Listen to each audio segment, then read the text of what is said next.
హ్యాకర్స్‌లో మనకి 3 type of hackers అయితే ఉంటారు. సో, దాంట్లో ఫస్ట్ టైప్ ఆఫ్ హ్యాకర్ చూసినట్టయితే బ్లాక్ హ్యాట్ హ్యాకర్స్ అనమాట. సో, ఈ బ్లాక్ హ్యాట్ హ్యాకర్స్ ఏం చేస్తూ ఉంటారంటే ఇల్లీగల్ థింగ్స్ అనేవి చేస్తూ ఉంటారు. So, illegal things is nothing but ఏంటి అంటే మీ పర్మిషన్ లేకుండా ఒకరి కంప్యూటర్స్‌ని అయితే హ్యాక్ చేయడం అండ్ వాళ్ళ ఇన్ఫర్మేషన్ అంతా స్టోర్ చేయడం. ఆ స్టోర్ చేసిన ఇన్ఫర్మేషన్‌ని లైక్ వాళ్ళని బ్లాక్‌మెయిల్ చేయడం ఆ ఇన్ఫర్మేషన్ యూజ్ చేసి. లేదు అంటే ఆ స్టోర్ చేసిన ఇన్ఫర్మేషన్ అనేది వేరే సమ్ అదర్ వాళ్ళకైతే అమ్మేస్తూ ఉంటారనమాట. సో, ఇట్లా వాళ్ళు చేసి ఏం చేస్తూ ఉంటారు మనీ సంపాదిస్తూ ఉంటారు. సో, బ్లాక్ హ్యాట్ హ్యాకర్స్ ఏంటి అంటే ఒకరి పర్మిషన్ లేకుండా వేరే వాళ్ళ కంప్యూటర్స్‌ని హ్యాక్ చేసి వాళ్ళ ఇన్ఫర్మేషన్ అండ్ వాళ్ళ సంబంధించిన పర్సనల్ డేటా అంతా స్టీల్ చేసి వాళ్ళకిష్టం వచ్చినట్టు యూజ్ చేసుకుంటారనమాట. ఇది బ్లాక్ హ్యాట్ హ్యాకర్స్ గురించి. And second type of hackers చూసినట్టయితే వైట్ హ్యాట్ హ్యాకర్స్ అనమాట. సో, ఈ వైట్ హ్యాట్ హ్యాకర్స్‌లో చాలా టైప్ ఆఫ్ హ్యాకర్స్ అయితే ఉంటారు. లైక్ సైబర్ క్రైమ్ ఇన్వెస్టిగేషన్ అని చెప్పి, లేకపోతే సోషల్ మీడియా ఇన్వెస్టిగేషన్ అని చెప్పి, ఫోరెన్సిక్ ఇన్వెస్టిగేషన్ అని చెప్పి, ఇట్లా చాలా టైప్ ఆఫ్ హ్యాకర్స్ అయితే ఉంటారు. వీళ్ళేంటి అంటే ఒక హ్యాకింగ్ అనేది జరిగిందంటే సో, ఆ హ్యాకింగ్ ఎవరు చేశారు, ఎట్లా చేశారు అని కనిపెట్టి వాళ్ళని కనిపెట్టడం. లేదు అంటే ఒకవేళ హ్యాక్ జరిగిందనుకోండి, సో, హ్యాకింగ్‌ని నెక్స్ట్ టైమ్ జరగకుండా ఎట్లా ప్రివెంట్ చేయాలి అని చెప్పేసి వాళ్ళు కొన్ని సజెషన్స్ అయితే ఇస్తూ ఉంటారు. సో, ఇదేంటి అంటే హ్యాకింగ్‌ని ప్రివెంట్ చేస్తూ ఉంటారనమాట ఈ వైట్ హ్యాట్ హ్యాకర్స్ అనేవాళ్ళు. సో, ఇట్లా సెకండ్ టైప్ ఆఫ్ హ్యాకర్స్ అయితే ఉంటారు. And third type of hackers చూస్తున్నట్టయితే గ్రే హ్యాట్ హ్యాకర్స్ అనమాట. సో, వీళ్ళేంటి అంటే అట్లా వైట్ హ్యాట్ హ్యాకరు కాదు, అట్లా అని చెప్పి బ్లాక్ హ్యాట్ హ్యాకర్సు కాదు. వీళ్ళేంటంటే మీడియంలో ఉంటారనమాట. సో, వాళ్ళకి ఇష్టం వచ్చినప్పుడు వైట్ హ్యాట్ హ్యాకర్‌లా మారుతారు. ఇష్టం లేనప్పుడు బ్లాక్ హ్యాట్ హ్యాకర్‌లా ఉంటారనమాట. సో, అది వాళ్ళ ఇష్టం అనమాట. వీళ్ళేంటి అంటే టైమ్ పాస్ హ్యాకర్స్ అనమాట. ఇష్టం వచ్చినప్పుడు హ్యాక్ చేస్తారు. అది వాళ్ళ సొంత లాభాలకి యూజ్ చేయరు, దేనికి యూజ్ చేయరు. ఏదో ఊరికే హ్యాక్ చేస్తూ ఉంటారనమాట టైమ్ పాస్‌కి. అండ్ వీళ్ళు టాప్ 3 అనమాట. అండ్ ఇంకా చాలా టైప్స్ ఆఫ్ హ్యాకర్స్ ఉంటారు.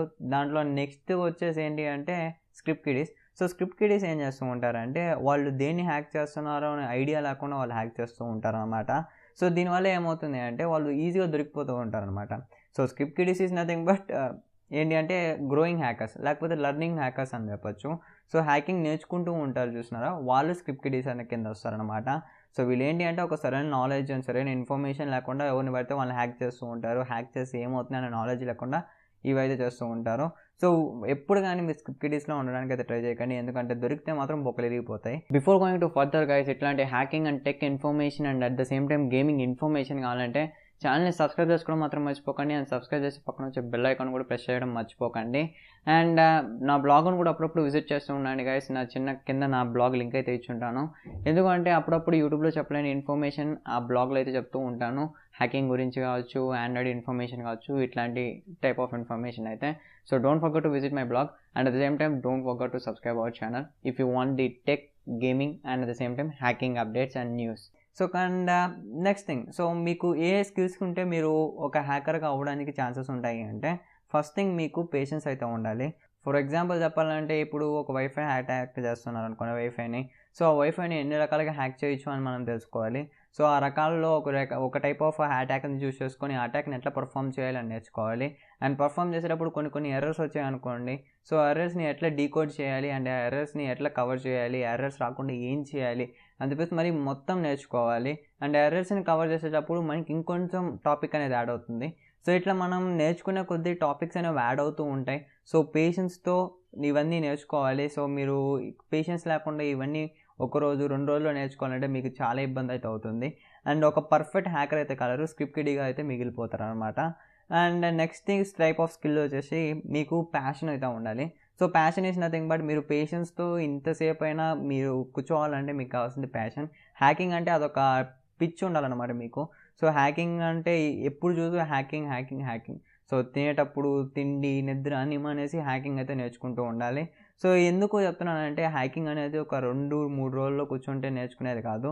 హ్యాకింగ్ అనేది చాలా టఫ్ అండ్ చాలా ఓపిక అయితే ఉండాలి. ప్రతీది పిన్ టు పిన్ అండ్ ప్రతీది బేసిక్ నుంచి అయితే నేర్చుకోవాలి కాబట్టి మీకు పేషెన్స్ అనేది చాలా ఇంపార్టెంట్ అనమాట. అండ్ నెక్స్ట్ థింగ్ వచ్చేసి మీరు వేటి పైన ఎక్కువ గ్రిప్ పెట్టుకోవాలి అండ్ వేటి పైన ఎక్కువ గ్రిప్ పెట్టుకొని నేర్చుకోవాలి అంటే ఫస్ట్ థింగ్ వచ్చేసి మీకు ప్రతి ఒక్క ఓఎస్ పైన మీకు ఐడియా అయితే ఉండాలి. So, OS is nothing but operating system. So, operating system అంటే మనకి మొబైల్‌లో ఆండ్రాయిడ్ ఆపరేటింగ్ సిస్టమ్ అయితే ఉంటుంది. అండ్ ఒకవేళ ల్యాప్‌టాప్స్‌లో తీసుకున్నట్టయితే విండోస్ ఆపరేటింగ్ సిస్టమ్ ఉంటుంది. అండ్ ఇంకా చాలా ఆపరేటింగ్ సిస్టమ్స్ ఉంటాయి. మనకి తెలిసింది Windows and Android and Mac. ఈ మూడే మనకు ఎక్కువ తెలిసి ఉంటాయి.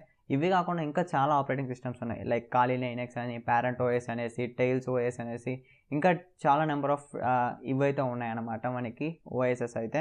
సో ఈ ప్రతి ఓఎస్ పైన మీకు కొంచెం బేసిక్ ఐడియా అయితే ఉండాలి. ఎందుకంటే గైస్ మనం ఒక కంపెనీకి వెళ్ళారనుకోండి ఒక ఎథికల్ హ్యాకర్గా, సో వాళ్ళు ఏ ఓఎస్ పైన పనిచేస్తారు అనేది మనకు ఐడియా ఉండదు. సో ఒకవేళ వారు విండోస్ ఇచ్చి విండోస్లో పర్ఫామ్ చేయండి మీరు హ్యాకింగ్ అంటే మనం దాన్ని యూస్ చేసి పర్ఫామ్ చేయాలి. లేదు ప్యారెట్ ఓఎస్ ఇచ్చి మనల్ని పర్ఫామ్ చేయమన్నారంటే ప్యారెట్ ఓఎస్ని యూస్ చేసి పర్ఫామ్ చేయాలి. ఖాళీ లినక్స్ని యూస్ చేసి పర్ఫామ్ చేయమంటే ఖాళీ లినక్స్ని యూస్ చేసి పర్ఫామ్ చేయాలి. కాబట్టి మనకి ప్రతి దానిపైన మినిమం అంటే బేసిక్ ఐడియా అయితే ఉండాలి. ఒకవేళ నాట్ ఓన్లీ హ్యాక్ చేయమని ఇచ్చేది కాదు, సో హ్యాక్ చేయండి అంటారు. సో ఇప్పుడు మీరు ఒక ఒక కంప్యూటర్ని హ్యాక్ చేస్తున్నారు అనుకోండి. సో ఆ కంప్యూటర్లో మీకు విండోస్ ఉంది, మీకు జస్ట్ ఖాళీ లినక్స్ వచ్చు, విండోస్ రాదు. అప్పుడు ఒక విండోస్ని క్రాక్ చేయడం చాలా కష్టమైపోతుంది. ఎందుకంటే మీకు ఖాళీ లినక్స్ మాత్రమే వచ్చు, విండోస్ని మళ్ళీ మీరు క్రాక్ చేయాలంటే చాలా ప్రాబ్లం అవుతుంది. సో కాబట్టి మీకు ప్రతి ఓఎస్ పైన మినిమం ఐడియా అయితే ఉండాలి. అండ్ సెకండ్ థింగ్ వచ్చేసి నెట్వర్కింగ్ పైన ఖచ్చితంగా నాలెడ్జ్ అయితే ఉండాలి. సో నెట్వర్కింగ్ అంటే ఏం లేదు, సో టీసీపీ అంటే ఏంటి, WLAN అంటే ఏంటి, లేకపోతే ల్యాన్ అంటే ఏంటి, మ్యాన్ అంటే ఏంటి అని చెప్పేసి కొన్ని నెట్వర్క్ ఐడియాస్ అయితే ఉండాలి. సో మీరు సర్వర్స్ ఎట్లా కనెక్ట్ అవుతాయి, వైఫై నుంచి ఎట్లా మనం ఒక సంబంధించిన డేటాని ఎట్లా స్టీల్ చేసుకోవాలి అని చెప్పేసి మొత్తం అయితే నెట్వర్కింగ్లో అయితే ఉంటుంది. సో మీకు బేసిక్గా నెట్వర్కింగ్ పైన ఖచ్చితంగా ఐడియా అయితే ఉండాలి. నెట్వర్కింగ్ పైన ఐడియా లేకపోతే మనకు చాలా ప్రాబ్లం అయిపోతుంది. సో మీరు మొబైల్ గురించి హ్యాక్ చేద్దాం అనుకున్నా, లేకపోతే వైఫైస్ని హ్యాక్ చేద్దాం అనుకున్నా, లేకపోతే ఒక వెబ్సైట్ సర్వర్స్ని హ్యాక్ చేయాలనుకున్నా మనకి చాలా ప్రాబ్లం అవుతుంది. కాబట్టి ఖచ్చితంగా మీరు నెట్వర్కింగ్ పైన ఐడియా అయితే పెంచుకోండి. అండ్ థర్డ్ వచ్చేసి క్రియేటివ్ థింకింగ్ అనమాట. సో క్రియేటివ్ థింకింగ్ ఎందుకు అంటే ఇప్పుడు ఒక సర్టెన్ టైప్ ఆఫ్ అటాక్ అనేది మనం ఒకరిపైన ప్రయోగిస్తాం. సో అటాక్ ప్రయోగించినప్పుడు అది సక్సెస్ కాలేదనుకోండి, నెక్స్ట్ వెంటనే ఇంకో అటాక్ని అయితే ప్రయోగించాలి. సో అది ఏ టైప్ ఆఫ్ అటాక్ ప్రవర్తిస్తే మీరు ఆ వెబ్సైట్ని ఖచ్చితంగా హ్యాక్ చేయగలరు, లేకపోతే ఆ మొబైల్ని ఖచ్చితంగా హ్యాక్ చేయగలరు అని మీకు వెంటనే ఆలోచన రావాలి. సో ఇట్లా మీరు ఆలోచించగలగాలన్నమాట. అండ్ ఫోర్త్ వచ్చేసి ప్రోగ్రామింగ్ లాంగ్వేజెస్. సో అన్ని ప్రోగ్రామింగ్ లాంగ్వేజెస్ మీరు అడ్వాన్స్డ్ లెవెల్కి వెళ్ళాల్సిన పని లేదు. సో ఇప్పట్లో అయితే మనకి పైథాన్ అనేది చాలా ఇంపార్టెంట్. ఎందుకంటే మనకి వచ్చే ప్రతి ఒక్క స్క్రిప్ట్ అనేది పైథాన్ స్క్రిప్ట్లో ఉంటుంది. కాబట్టి మీరు పైథాన్ని అడ్వాన్స్డ్ లెవెల్ నేర్చుకోవడం బెటర్. పైథాన్ అండ్ జావా కూడా నేర్చుకోవడం బెటర్ అన్నమాట అడ్వాన్స్డ్ లెవెల్కి. అండ్ మీరు C languages and C++ and HTML ఇంకా CSS ఇట్లా కొన్ని లాంగ్వేజెస్ ఉన్నాయి కదా. సో దాంట్లో మీకు బేసిక్స్ వస్తే చాలు, మీరు ఈజీగా హ్యాక్ చేయడానికి కావచ్చు, లేకపోతే ఈజీగా మనకి ఆ కోర్స్ గుర్తుండడానికి చాలా యూస్ఫుల్ అవుతుంది. ఎందుకు ఈ ప్రోగ్రామింగ్ లాంగ్వేజెస్ అంటే ఇప్పుడు కొన్నిసార్లు మీరు ఒక వెబ్సైట్ని కావచ్చు, ఒక సర్వర్ని కావచ్చు హ్యాక్ చేసేటప్పుడు ఏంటి అంటే మనకి ఆ సర్వర్ అనేది, ఆ వెబ్సైట్ అనేది ఏ లాంగ్వేజ్లో ఉండొచ్చు మనం ప్రెడిక్ట్ చేయలేం కదా. సో ఇప్పుడు మీరు HTML నేర్చుకున్నాం అనుకోండి, ఒకవేళ ఆ వెబ్సైట్ మీకు జావా స్క్రిప్ట్లో ఉందంటే మీకు కష్టమైపోతుంది. కాబట్టి మీరు ప్రతి లాంగ్వేజ్ పైన ఒక ఐడియా అయితే పెంచుకోవాలి. అండ్ నెక్స్ట్ మెయిన్ థింగ్ ఏంటి అంటే ఎప్పటికప్పుడు అప్డేట్ అవ్వడం అనమాట. సో ఎందుకు అప్డేట్ అంటే ఇప్పుడు ఒక్కసారి ఒక మాల్వేర్ అటాక్ వచ్చిందంటే నెక్స్ట్ టైం అదే మాల్వేర్ అటాక్ మళ్ళీ హ్యాక్ చేస్తుందని మనం చెప్పలేం. కాబట్టి నెక్స్ట్ టైప్ ఆఫ్ అటాక్స్ ఏమైనా జరుగుతూ ఉంటే దాని గురించి మీరు ఖచ్చితంగా తెలుసుకోవాలి. ఎందుకంటే ఫర్ సపోజ్ ఒకవేళ అనుకోకుండా మీరు పనిచేస్తున్న ఒక సర్వర్ కావచ్చు, ఒక కంపెనీకి సంబంధించిన కంప్యూటర్లో కొత్తగా వచ్చిన వైరస్ అనేది అటాక్ అయింది అనుకోండి, అప్పుడు మీరు దాని గురించి తెలుసుకొని దాని గురించి రీసాల్వ్ చేసే లోపల కంపెనీకి అనేది చాలా లాస్ అవుతుంది. కాబట్టి మీరు ఎప్పటికప్పుడు అప్డేట్ అవుతూ ఉండాలి. ఎప్పటికప్పుడు కొత్త మాల్వేర్స్ గురించి, కొత్త వేస్ ఆఫ్ హ్యాకింగ్ గురించి ఐడియాస్ అయితే పెంచుకుంటూ ఉండాలి. సో ఇవి మీకు ఖచ్చితంగా ఉండాల్సిన నాలెడ్జ్ అనమాట. సో ఇవి మీరు తెచ్చుకోవాల్సిన నాలెడ్జ్ హ్యాకింగ్ చేయాలంటే. సో స్కిల్స్ అయిపోయి, నాలెడ్జ్ గురించి అయిపోయింది. ఇప్పుడు ఎక్కడ నేర్చుకోవాలి అనే దాని గురించి మాట్లాడదాం. సో నేర్చుకునే దానికంటే మీకు చాలా ఇన్స్టిట్యూషన్స్ అయితే ఉన్నాయి. సమ్ సెట్ అయిన ఇన్స్టిట్యూషన్, ఈ ఇన్స్టిట్యూషన్లో బాగా చెప్తారు, ఆ ఇన్స్టిట్యూషన్లో బాగా చెప్తారు అని అయితే నేను చెప్పలేను. ఎందుకంటే గైస్ ఇప్పుడు నేను ఒక ఇన్స్టిట్యూషన్లో చదువుతూ ఉంటాను, మీరు వేరే ఇన్స్టిట్యూషన్లో చదువుతూ ఉంటారు. సో నాకు ఆ ఇన్స్టిట్యూషన్ దగ్గర మీకు ఈ ఇన్స్టిట్యూషన్ చాలా దూరం అయ్యే ఛాన్సెస్ ఉన్నాయి. కాబట్టి so you better go to Google. So మీరు ఒకవేళ హైదరాబాద్లో ఉన్నారనుకోండి, so ethical hacking institutions in Hyderabad అని చెప్పి సెర్చ్ చేయండి, మీకు ఇన్స్టిట్యూషన్స్ అయితే వస్తాయి. లేదు మీరు some other places, Vijayawada, Tirupati, Chittoor ఇట్లా ఏ ప్లేసెస్లో ఉంటే ఆ ప్లేసెస్లో హ్యాకింగ్ ఇన్స్టిట్యూషన్స్ నియర్ మీ అని సెర్చ్ చేస్తే మీకు వస్తాయి. ఆ ఇన్స్టిట్యూషన్స్లో జాయిన్ అవ్వాలనుకుని జాయిన్ అవ్వచ్చు. లేదు నేను ఇన్స్టిట్యూషన్లో జాయిన్ అవ్వలేను, నాకు 10,000 20,000 పెట్టలేను అనుకున్న వాళ్ళు నేను కొన్ని బుక్స్ అయితే చెప్తాను. సో ఈ బుక్స్ అయితే చదవడానికి అయితే కంప్లీట్గా ట్రై చేయండి. ఎందుకంటే ఈ బుక్స్లో మనకి చాలా ఇన్ఫర్మేషన్ అయితే స్టోర్ అవుతుంది.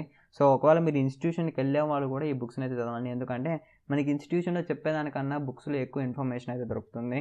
సో మీరు ఒకసారి కంపేర్ చేయండి, ఒకసారి 2-3 బుక్లు చదవండి అండ్ ఇన్స్టిట్యూషన్ కూడా వెళ్ళి చూడండి. సో మీకు ఐడియా వస్తుంది. సో ఈ బుక్స్ మేలా, ఇన్స్టిట్యూషన్స్ మేలా అని చెప్పేసి. సో దాంట్లో ఫస్ట్ బుక్ చూసినట్టయితే hackers playbook 2 and 3. So 2 editions ఉన్నాయి. సో ఏంటి అంటే మనకి ఫస్ట్ ఎడిషన్ ఉంది. సో ఆ ఫస్ట్ ఎడిషన్‌లో అంత ఏం లేదు. సో 2 అండ్ 3 అనే ఈ 2 బుక్స్‌లో మనకి ఎక్కువ ఇన్ఫర్మేషన్ అయితే వస్తుందనమాట. Hackers play book edition 2 and edition 3. So ఈ 2 బుక్స్ అయితే మీరు ఖచ్చితంగా చదవండి. ఎందుకంటే గైస్ మనకి బేసిక్స్ నుంచి అయితే ఉంటుందన్నమాట. సో లైక్ హ్యాకింగ్ అనేది ఎట్లా జరుగుతుంది, ఎట్లా పర్ఫార్మ్ చేస్తారు, అసలు హ్యాకింగ్‌లో ఏ టూల్స్ యూజ్ చేస్తారు, సో ఒక సర్వర్‌కి సంబంధించిన ఇన్ఫర్మేషన్ తీసుకోవాలంటే ఏ టూల్ యూజ్ చేసి మీరు తీసుకోవాలి, అండ్ ఇన్ఫర్మేషన్ తీసుకున్న తర్వాత ఎట్లా క్రాక్ చేయాలి, ఎట్లా ఆ వెబ్సైట్‌ని విజిట్ చేయాలి అని చెప్పేసి మొత్తం ఇన్ఫర్మేషన్ అయితే హ్యాకర్స్ ప్లే బుక్ 2 అండ్ 3లో అయితే దొరుకుతుంది. అండ్ సెకండ్ వచ్చేసి hacking the art of exploitation. So ఇది చాలా ఇంపార్టెంట్ అండ్ ఇంట్రెస్టింగ్ బుక్ అని నేను ఓపెన్‌గా చెప్తున్నాను. నాకు చాలా బాగా నచ్చింది.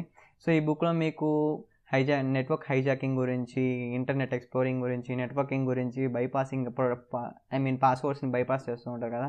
లైక్ బ్రూట్ ఫోర్స్‌ని యూజ్ చేసి ఎట్లా పాస్వర్డ్స్‌ని క్రాక్ చేయాలి. అండ్ ఆల్మోస్ట్ ఏంటి అంటే మనకి ఒక సర్వర్‌ని కావచ్చు, ఒక కంప్యూటర్‌ని కావచ్చు హ్యాక్ చేసేటప్పుడు 70+ ఏంటి అంటే ఛాన్సెస్ అయితే ఇది క్రియేట్ చేస్తుందనమాట.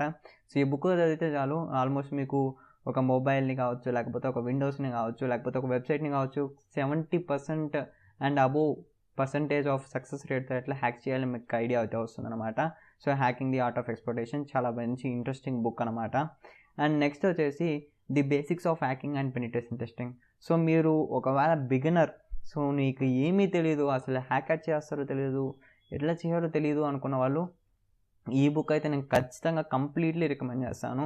ఎందుకంటే గైస్ ఈ బుక్ మనకి చాలా ఇంపార్టెంట్ బుక్ అనమాట. హ్యాకింగ్ అనేది ఎట్లా పర్ఫామ్ చేస్తారు, సో హ్యాకింగ్ పర్ఫామ్ చేసేటప్పుడు ఏ స్టెప్స్ అయినా మనం బ్రెయిన్లో పెట్టుకోవాలి, సో ఏ స్టెప్స్లో మనం హ్యాకింగ్ అనేది చేయాలి, బేసిక్ థింగ్స్ ఏం కావాలి హ్యాక్ చేయడానికి అని చెప్పేసి కంప్లీట్ ఇన్ఫర్మేషన్, బిగినర్స్కి కావాల్సిన కంప్లీట్ ఇన్ఫర్మేషన్ మీకు ఈ బుక్లో అయితే దొరుకుతుందన్నమాట. అండ్ ఓన్లీ మీరు వైర్లెస్ గురించి లైక్ వైఫైస్ గురించి, వైర్లెస్లో హ్యాకింగ్ ఎట్లా చేయాలి అని తెలుసుకోవాలనుకుంటే కంప్యూటర్ హ్యాకింగ్ బిగినర్స్ గైడ్ అని చెప్పేసి ఒక బుక్ ఉంది. సో ఇది చాలా మంచి బుక్. వైర్లెస్లో మీరు హ్యాక్ చేయాలంటే లైక్ నథింగ్ బట్ వైఫైస్ని హ్యాక్ చేయడం ఎట్లా, లేకపోతే వైర్లెస్లో మొబైల్స్ కనెక్ట్ అయి ఉంటాయి కదా, వైఫై కనెక్ట్ అయిన మొబైల్స్ని హ్యాక్ చేయడం ఎట్లా, వీటి గురించి అంతా ఇన్ఫర్మేషన్ అయితే కంప్యూటర్ హ్యాకింగ్ బిగినర్స్ గైడ్ అనే బుక్లో అయితే దొరుకుతుంది మీకు. సో చాలా సూపర్ బుక్ వైర్లెస్లో హ్యాకింగ్ చేయాలనుకున్న వాళ్ళకి. సో ఇవి నాకు తెలిసినంత వరకు, నేను చదివినంత వరకు కొన్ని బుక్స్ అనమాట. అండ్ ఇప్పుడు మీరు అడగచ్చు, అన్న శాలరీ ఎంత ఉంటుందన్న ఒక హ్యాకర్కి అని చెప్పి. సో నేను ఒక వెబ్సైట్లో అయితే చూసాను. సో దాంట్లో ఏంటి అంటే మీరు 1 or 2 years ఎక్స్పీరియన్స్ ఉంటే మీకు పర్ యానం మీకు 4 lakhs వరకు మీరు ఇన్కమ్ అయితే సంపాదించవచ్చు అని అయితే చూశాను. అండ్ 5 to 9 years ఎక్స్పీరియన్స్ అయితే మీరు అమౌంట్ 8 lakhs వరకు సంపాదించవచ్చు అని అయితే చూశాను. అండ్ ఒకవేళ మీరు కనుక 10 to 19 years మధ్యలో మీరు ఎక్స్పీరియన్స్ అయితే మీరు ఆల్మోస్ట్ ఒక 27 lakhs వరకు సంపాదించుకోవచ్చు అని అయితే నేను వెబ్సైట్లో అయితే చూశాను అనమాట. సో ఇదంతా పర్ యానంకి అనమాట. సో పర్ యానం అయితే మీరు సంపాదించుకోవచ్చు ఇంత అమౌంట్ అనేది. సో మీరు బేస్ చేసి చూసుకోండి. అండ్ మరీ ముఖ్యంగా చెప్తున్నాను, hacking is not a learning అనమాట, hacking is a journey. So మీరు నేర్చుకునే కొద్దిగా ఇంకా ఇంకా ఇంకా ఇంకా వస్తూనే ఉంటుంది హ్యాకింగ్ అనేది. So it's depends upon your wish అనమాట. సో ఇది గైస్ వీడియో నచ్చడం కూడా లైక్ చేయండి, షేర్ చేయండి, మరిన్ని వీడియోస్ ఛానల్ని సబ్స్క్రైబ్ చేసుకోండి. This is your Dinesh signing off. By by now.